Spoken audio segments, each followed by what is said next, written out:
Apa namanya? Sunnah muakkad. Jadi mak, sunnah itu ada dua mak. Jadi wajib atau fardu itu ada dua. Ada namanya fardu ain, ada namanya fardu kifayah. Contoh fardu ain, sholat, tidak bisa diwakilkan. Puasa, tidak bisa diwakilkan. Fardu ain itu fardu yang tidak bisa diwakilkan. Contoh majelis taklim, datang dalam majelis, ini fardu ain. Zakat, fardu ain, tidak bisa dilakukan oleh orang lain. Bang, saya malas sholat subuh, abang aja lah yang sholat, kan nggak bisa, karena fardu ain. Jadi fardu itu ada dua, fardu ain tidak bisa diwakilkan, dan yang kedua fardu kifayah. Fardu kifayah itu fardu juga, tapi kalau kita tidak melakukan, selagi ada orang lain melakukan, kita tidak kena dosa. Contoh, memandikan jenazah, hukumnya apa? Fardu kifayah. Cukup 6 orang yang memandikan, tidak perlu satu kampung memandikan jenazah. Takajuknya mayat tuh beko, ya kan? Maka yang lain tidak kena dosa. Contoh, datang ke pesta. Datang ke pesta hukumnya fardu kifayah. Jadi ketika kita berhalangan, kita nggak datang, maka itu kita tidak kena dosa selagi pesta itu jalan tanpa kehadiran kita. Banyak yang fardu kifayah. Misalnya undangan syukuran naik rumah, itu fardu kifayah. Kalau kita nggak datang, selagi ada orang yang udah datang, maka kita tidak kena dosa. Jadi fardu itu ada dua, fardu kifayah dan fardu ain. Saya mau sampaikan, sunnah juga ada dua, sunnah muakkad dan sunnah biasa, sunnah ghairu muakkad. Sunnah muakkad adalah sunnah yang sangat bagus dikerjakan. Jadi posisinya dekat-dekat dengan wajib. Sementara sunnah ghairu muakkad adalah sunnah biasa. Yang kita akan bahas sekarang apa saja di antara beberapa amal yang statusnya adalah sunnah muakkad. Sunnah yang sangat utama, sunnah yang kalau kita kerjakan pahalanya cukup besar. Oke, kita mulai ya. Yang pertama, ibu-ibu yang saya sayangi karena Allah, jadi amalan-amalan yang saya sebutkan ini kalau bisa kita jangan lagi tinggalkan ke depan, yang statusnya sunnah muakkad. Yang pertama, termasuk sunnah muakkad adalah sujud tilawah. Apa namanya? Sujud tilawah. Nama lainnya adalah sujud sejadah. Apa itu sujud sejadah? Bimakna sujud tilawah, yaitu sujud yang kita kerjakan ketika kita membaca Al-Quran dan ada tanda sejadah di ujung ayat. Tahu ya? Atau gambar masjid di ujung ayat. Nah, ketika kita membaca ayat Al-Quran lalu ketemu di ujungnya ada tanda sejadah, maka berhenti sebentar bacaannya, letakkan Quran ke tempat yang tepat, lalu kemudian ibu sujud detik itu juga. Nah, ini hukumnya sunnah muakkad, sunnah yang besar pahalanya atau sunnah yang mendekati wajib. Apa bacaan sujud tilawah? Sajadah wajhiya lilladzi khalaqahu wa saqqa sam'ahu wa basarahu bihaulin wa quwwati. Susah?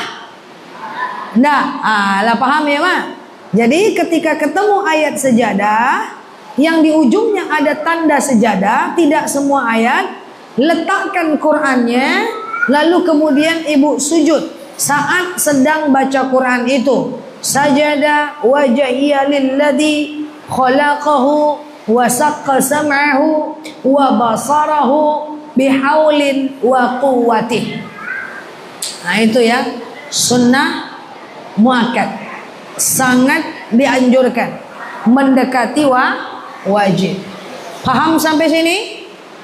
Yang kedua, termasuk sunnah yang sangat dianjurkan adalah yang pertama apa tadi? Sujud tilawah. Yang kedua sujud sahwi.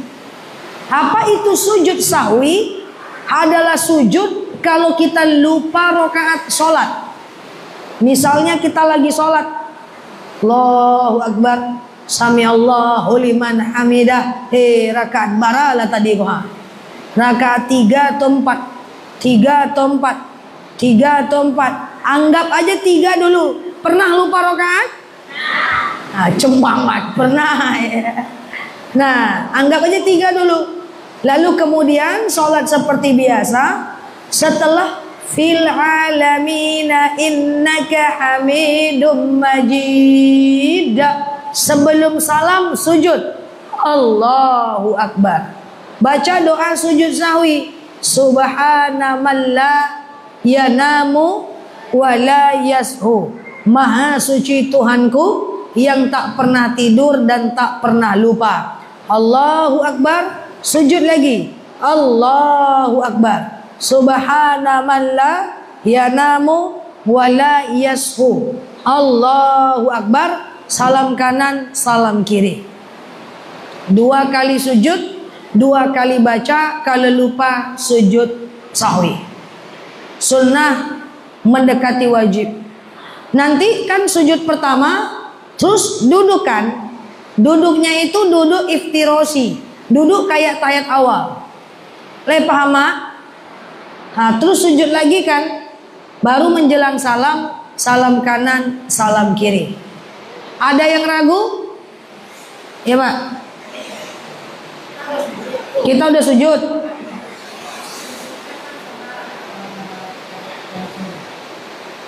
Kita kan setelah tahiyatul tahiyat akhir. Tahiyat akhir dulu coba. Tahiyat akhir dulu. Coba duduk tahiyat akhir. Oke, duduk tahiyat akhir. Ini tahiyat akhir ya. Fil alamina innaka hamidum majid. Sujud. Subhana man la yanamu wa la yasu. Duduk. Duduk. Allahu Akbar. Duduk. Duduknya itu kayak duduk tahiyat awal. Betul? Betul? Sujud lagi. Allahu Akbar. Subhana man la yanamu wa la yasu. Duduk. Tahiyat akhir. Tahiyat akhir. Baru salam kanan, salam kiri. Paham? Oh, waktu duduk tidak baca apa-apa. Antara sujud sahwi pertama, sujud sahwi kedua tidak baca apa-apa. Ada lagi ragu? Sujud sahwi hukumnya sunnah muakkad. Termasuk sujud sahwi kalau kita lupa kunut. Jadi gini mak, kunut subuh itu menurut Imam Syafi'i sunnah. Menurut Imam Hanafi tidak sunnah. Tidak usah pakai kunut. Jadi mau pakai kunut boleh, mau tidak kunut juga tidak apa-apa. Tapi kalau ibu setiap hari, setiap subuh terbiasa kunut sendiri di rumah, cak-caknya kunut terus gitu. Seandainya ibu lupa kunut, menurut mazhab Syafi'i, kunut itu adalah sunnah abadul yang dianjurkan sujud sahwi kalau lupa. Paham? Kecuali kalau ibu tim kunut. Ibu tidak kunut. Ibu kunut atau enggak nih? Coba jawab, kunut atau enggak? Oh, besar serak. Nah, bahagia dong. Kunut atau enggak?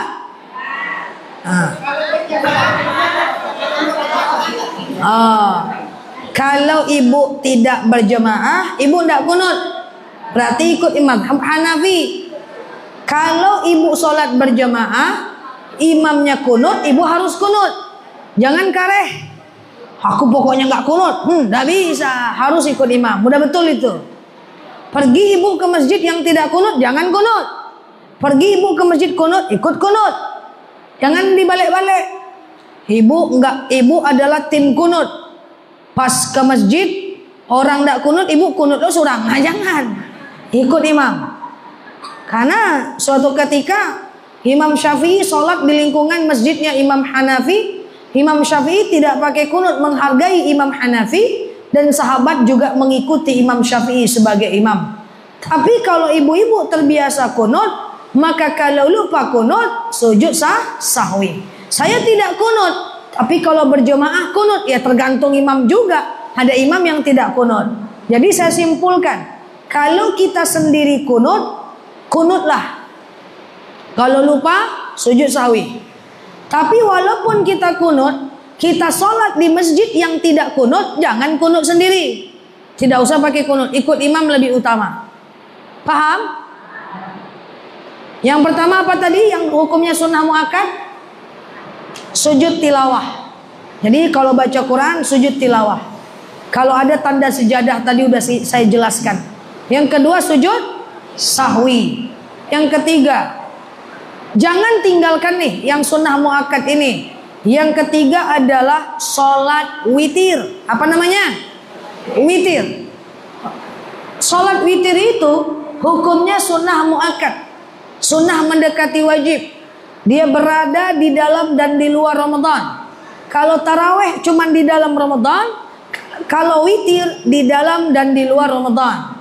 Nah, witir itu jadwalnya terbentang dari habis Isya sampai azan subuh. Jadi witir itu sunnah muakkad dikerjakan, jangan ditinggalkan walaupun cuma 1 rakaat aja.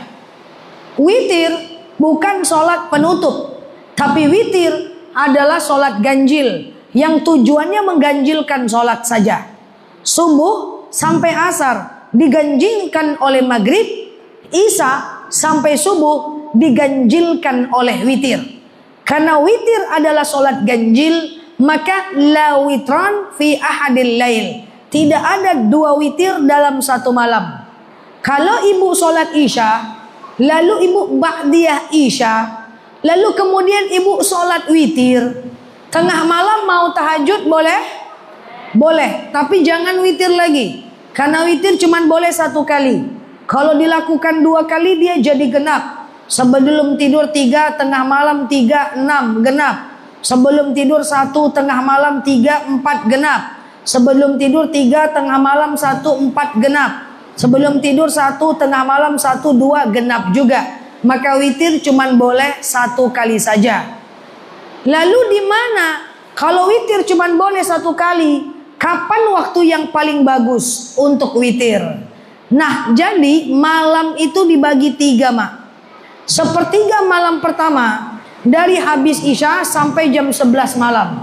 Sepertiga malam kedua jam 11 malam sampai jam 2 malam. Sepertiga malam ketiga jam 2 malam sampai azan subuh. Kalau mau dikerjakan sepertiga malam ketiga bagus. Kalau dekat-dekat azan subuh juga nggak apa-apa. Misalnya azan subuh 4.30 menit. Lalu ibu bangun jam 4 lewat 10 menit. Masih ada waktu 20 menit. Ibu tahajud 2 rakaat, witir 1 rakaat, atau langsung witir 3 rakaat juga nggak apa-apa. Witir tidak sama kayak sholat maghrib kalau mau dilakukan 3 rakaat. Kalau sholat maghrib pakai tahiyat awal. Kalau witir tidak pakai tahiyat awal. Kalau sholat maghrib rakaat 1 dan 2 pakai ayat pendek. Tapi kalau witir pakai ayat pendek ketiga-tiganya. Ayat pendeknya apa? Dianjurkan al-a'la ayat rakaat pertama, ad-duha rakaat kedua, al-ikhlas, al-falaq, an-nas di rakaat ketiga. Tapi kalau ndak apa-apa juga. Kul saya taruhin apa aja Mak. Atau bismillahirrahmanirrahim, huwadduha. Allahu akbar, bisa. Rakaat kedua, wallaili idza saja. Allahu akbar, boleh. Witir jangan tinggal, Mak. Ada yang ragu witir? Witir? Paham semua? Masya Allah. Yang pertama tadi sujud tilawah, sunnah muakkad. Yang kedua adalah sujud sahwi, jangan ditinggal, sunnah muakkad. Yang ketiga adalah sholat witir, yaitu hukumnya sunnah muakkad. Lanjut, kita bahas apa-apa saja amalan yang status hukumnya sunnah muakkad. Sekarang kita masuk ke sholat sunat rawatib. Sholat sunat rawatib. Jadi begini, Mak. Rawatib itu Ada dua, Mak. Yang pertama, rawatib qobliyah, berarti sebelum sholat fardu. Yang kedua, rawatib ba'diyah, setelah sholat fardu. Nah, rawatib ini nih, qobliyah dan ba'diyah ini nih, ada yang hukumnya sunnah muakkad, tapi ada juga yang tidak muakkad. Saya jelaskan pelan-pelan. Yang hukumnya sunnah muakkad, apa dia? 2 rakaat sebelum subuh, betul? Dikerjakan dari azan setelah azan subuh, sebelum sholat subuh. Nama lainnya adalah sholat fajar. Rasulullah pernah bersabda, rakaatanil fajr khairum minad dunya wa ma fiha. 2 rakaat sholat fajar itu lebih baik daripada dunia dan seisinya. 2 rakaat sholat subuh, 2 rakaat sebelum subuh, 4 rakaat sebelum zuhur. Udah berapa? 6, betul? 2 rakaat setelah zuhur, udah berapa? 8. 2 rakaat setelah maghrib, berapa? 10. 2 rakaat setelah isya, berapa? Nah, itulah dia, 12 rakaat. Itu sunnah muakkad. Setelah isya, sunnah muakkad. Hati-hati, banyak orang tidak paham. Lagi Ramadan di masjid, dia sholat isya, habis berdoanya ngangak, nya langsung taraweh. Padahal ba'diyah isya itu sunnah muakkad, lebih besar lagi pahalanya. Oke? Sementara saya ulang, apa aja tadi? 2 rakaat sebelum subuh, terus 4 rakaat sebelum zuhur, terus 2 rakaat setelah zuhur, 2 rakaat setelah maghrib, 2 rakaat setelah isya. Oke? Setelah itu, sebelum asar ada nggak? Sebelum asar ada nggak? Hah? Kalau ada bilang ada, kalau enggak geleng-geleng sekarang. Ada enggak? Nah, ada yang begitu, ada yang putar-putar. Sebelum asar ada, tapi tidak sunnah muakkad. Tapi di masjid ini pakai enggak? Pakai. Sebelum maghrib ada? Ada, tapi tidak sunnah muakkad. Di masjid ini pakai enggak? Enggak. Sebelum isya ada? Ada? Ada. Tidak sunnah muakkad, sunnah biasa. Tapi di masjid ini ada waktu nggak untuk qobliyah isya? Ada nggak? Ada. Nah, itu dia, Mak. Kenapa jarang orang yang qobliyah maghrib? Karena takut aja sih cahaya merah masih ada di langit gitu. Karena saat cahaya merah ada di langit, kan kita tidak boleh sholat. Makanya dicepetinnya antara azan dan iqomahnya kadang-kadang di beberapa masjid. Jadi sebenarnya daripada pusing-pusing, sholat sunat qobliyah dan ba'diyah itu ada di semua jenis sholat, kecuali habis asar dan habis subuh. Iya dong. Daripada pening-pening kali kita, pokoknya ada semuanya, kayak gitulah ya. Nah, kecuali habis asar dan habis subuh. Nah, sebelum zuhur kan 4 rakaat tuh. 4 kali salam atau 2 kali salam? 4 kali salam atau 2 kali salam? Boleh aja 1 kali salam atau 2 kali salam? Boleh aja 1 kali salam, cuma caranya susah. Saya jelaskan sebentar. Kalau ibu mau 4 rakaat 1 kali salam, misalnya sholat duha 4 rakaat 1 kali salam, tahajud 4 rakaat 1 kali salam, qobliyah zuhur 4 rakaat 1 kali salam, bisa? Boleh nggak? Boleh. Tapi nggak sama kayak sholat zuhur, Mak. Bedanya apa? Kalau sholat sunnah tidak pakai tahiyat awal, jadi tagak saya taruh, Mak. Nah, tagak saya taruh. Ya, rakaat 1 tegak, rakaat kedua tegak, rakaat ketiga tegak, Rakaat keempat tahiyat akhir. Itu perbedaan yang pertama. Perbedaan yang kedua, kalau sholat zuhur kita kan baca ayat pendeknya 1 dan 2 aja kan. 3, 4 kan gak baca ayat pendek kan. Tapi kalau sholat sunnah 1, 2, 3, 4 semuanya baca ayat pendek. Kenapa bisa berbeda? Supaya ada pembeda antara sholat sunnah dan sholat wajib.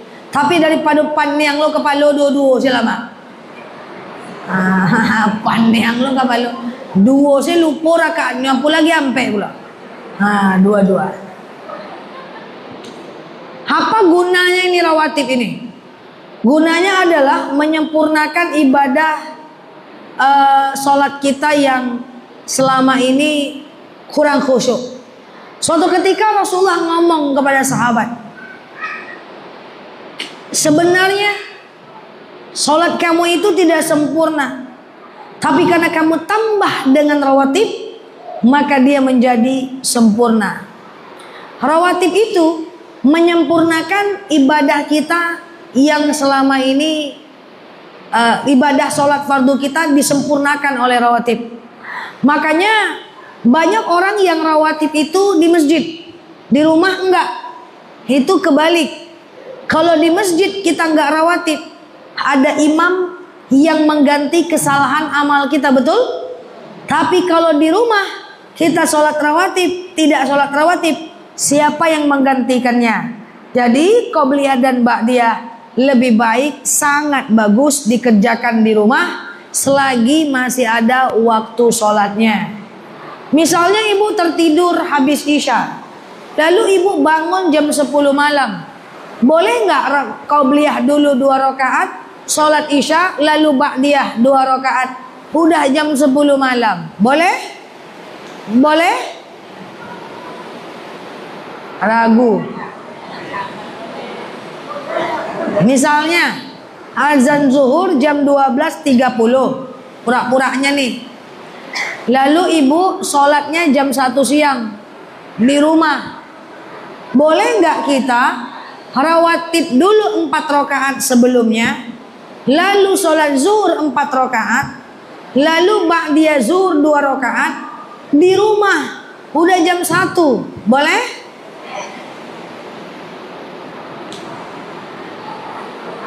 Ada yang geleng-geleng, ada yang angguk-angguk.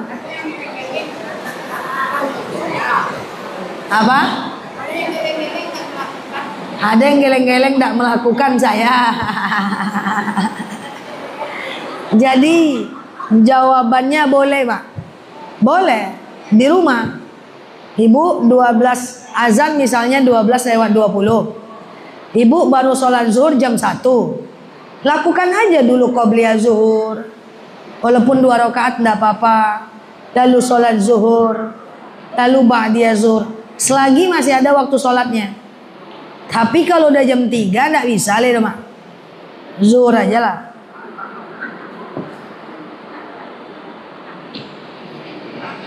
Ada yang ragu tentang rawatib?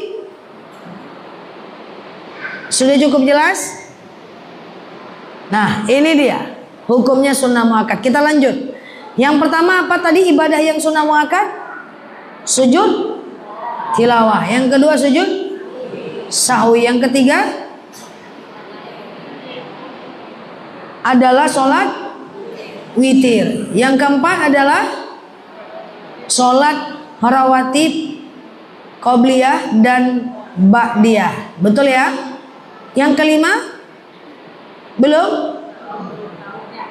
Oke. Sunnah muakkad udah ingat ya tadi ya untuk sholat qobliyah dan ba'diyah ya. Kita lanjut. Selanjutnya, amalan yang status hukumnya sunnah muakkad adalah ketika kita itu berdoa macam antara azan dan iqamah. Kalau terdengar suara azan, lalu kemudian kita jawab azan, lalu kemudian kita berdoa di antaranya. Pakai bahasa Indonesia boleh walaupun di jalan. Banyak pahala. Lanjut nomor 6. Hah?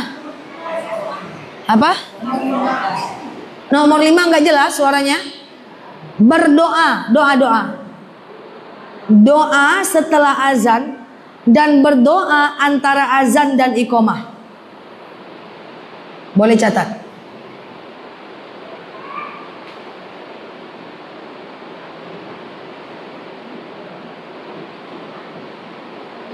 Ya.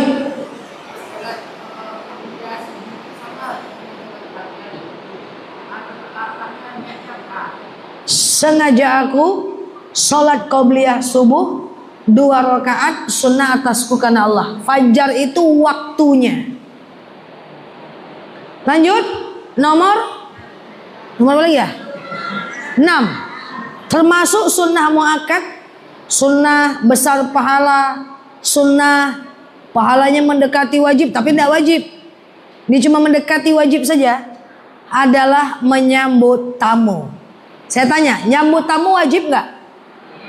Alamak jang.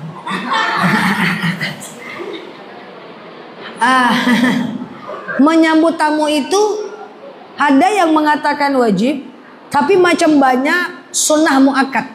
Dia tidak sampai ke tahap fardu ain. Sekarang saya tanya, ada dalil yang bunyi begini. Ya ayyuhalladzina amanu la tadkhulu buyutan ghairu buyutikum hatta tasta'dinu wa tusallimu ila ahliha. Hai orang-orang beriman, jangan kalian masuk ke rumah orang sampai kalian minta izin atau sampai kalian mengucapkan salam.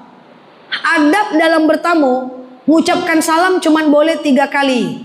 Tok tok tok. Assalamualaikum. Enggak jawab, kencangkan lagi. Tok tok tok. Assalamualaikum. Enggak juga jawab, kencangkan lagi. Tok tok tok. Assalamualaikum. Enggak juga jawab, pulang. Jangan intip-intip kaconya. Tengok-tengok bawah-bawah pintu. Oh, tonya ada. Lihat belakang lah. Tanya ke tetangga, ada enggak? Ada tuh selondok. Semua ibu enggak boleh. Jadi pulang. Kenapa? Bisa jadi tamu itu sedang tidak mau menemui tamu. Entah anaknya sakit, entah lagi bertengkar sama suami, entah lagi ngurusin suami, entah lagi ada kerjaan di dalam. Tidak fardu ain, sunnah muakkad menyambut tamu. Dan orang berhak tidak menerima tamu. Cuman kalau menerima tamu pahalanya besar, sunnah muakkad. Udah paham ya? Kalau diterima pahalanya besar, sunnah muakkad, gitu kan? Tapi kalau seandainya tidak dilakukan, dia tidak ada kewajiban. Kalau ada setiap orang datang dia ngajak ghibah terus.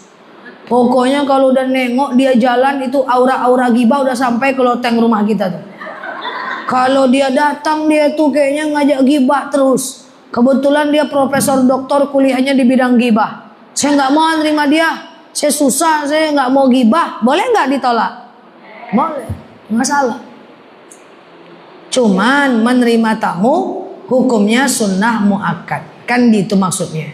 Jadi orang yang ngerti dia akan senang kalau kedatangan tamu. Suatu ketika seorang sahabat didatangin tamu. Jadi ada seorang wanita yang dia itu gak suka dengan suaminya selalu nerima tamu. Ngadu dia dengan Rasulullah. Ya Rasulullah, saya tuh sebel. Suami saya selalu nerima tamu. Lalu kemudian Rasulullah diam, Rasulullah nggak jawab apa-apa. Besoknya Rasulullah datang ke suaminya dan mengatakan begini, besok akan ada 2 orang tamu yang datang ke rumahmu dan saya adalah orang yang ketiga. Jangan kamu bilang dengan istri kamu, jangan suruh keluar istri kamu nyambut tamu, pas mau pulang nanti baru suruh dia keluar. Senanglah suaminya ini, karena suaminya senang nyambut tamu. Apalagi ada Rasulullah di sana. Besoknya datang Rasulullah dengan 2 orang tamu, istrinya di dalam. Dijamulah oleh suaminya. Lalu ketika tamu itu mau pulang, sesuai perintah Rasulullah, kalau mau pulang baru panggil istri kamu. Dipanggilnya istrinya, terkejut istrinya melihat tamu itu ada bunga-bunga di meja makannya, wanginya luar biasa. Dan ketika tamu itu pulang, dilihat oleh istrinya, dia membawa ular dan kalajengking. Dia menangis dan berkata kepada Rasulullah, kenapa rumahku wangi? Dan kemudian ketika tamu itu pulang, aku melihat dia membawa ular dan kalajengking. Lalu kemudian setelah itu Rasulullah berkata, itulah ibarat tamu yang datang ke rumah kita. Dia datang membawa rezeki, dia pulang mengangkat musibah dan bala. Gitu. Jadi kalau tamu datang tuh happy, dia lah datang lo nyoleh itu dah mah hukum lah datang lah pandiang ke balo. Jadi hukumnya sunnah muakkad. Oke, segitu dulu ya. Yuk kita simpulkan 5:30. 1 sujud tilawah, 2 sujud sahwi, 3 sholat witir, yang keempat rawah, yang kelima antara azan dan iqamah, yang keenam menyambut tamu, sunnah muakkad. Semoga kita bisa memaksimalkannya. Amin Allahumma amin. Allah. Ya. Kalau kita sedang baca Al-Quran, ada bahasa Ibu, nah kalau kita mendengar pada ibu Sujud. Kan di dalam sholat juga kadang-kadang ada sujud sejadah kan. Kalau kita mendengar dan kita tahu ternyata itu ayat sujud sejadah, sujud. Cuman kan tidak semua kita tahu kan. Kalau kita tahu, oh itu ayat sejadah, oh itu sujud tilawah, langsung sujud. Walaupun kita cuma mendengar. Oke? Wallahu a'lam bishawab. Ala hazihi niyah alfa. Kita sholat nanti kita sholat Jumat, boleh kita kerjakan sholat rawatib. Rumah kita dekat dengan masjid. Boleh nggak kita rawatibnya di rumah, sholat jemaahnya di masjid? Boleh, nggak masalah. Tapi jangan makan. Lo ibu dulu menonton, lo ibu dulu. Oke, gitu ya. Ada lagi? Allah alam bisawab. Ala hazihi niyah al-Fatihah.